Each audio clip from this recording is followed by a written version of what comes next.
Family, আমাদের পুরো পরিবার, আমাদের 2 বাড়ি এতটাই খুশি আনন্দে আপ্লুত হয়ে গেছি। আমরা পুরো বাড়িকে তো সাজিয়েছি, আমরা ফুল বেলুন দিয়ে যতটা পেরেছি আমরা সাজিয়েছি। বাড়িতে অনেক মানুষজন, সবাই খুশিতে আনন্দে আপ্লুত। সবাই সব মানে কি বলবো, মানে আমাদের পরিবারে একদম লক্ষ্মী এসেছে আমাদের পরিবার।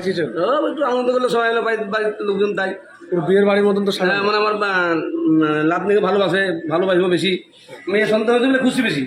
খুশি হয়ে এইভাবে সাজিয়েছেন বাড়ি? হ্যাঁ, খুশি হয়ে তো সাজেছি।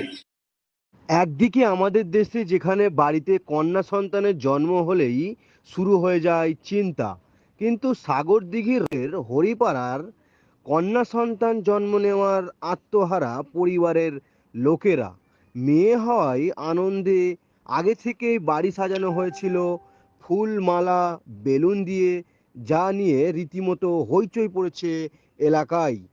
সকলকে ধন্যবাদ আমাদের সঙ্গে এতক্ষণ জুড়ে থাকার জন্য।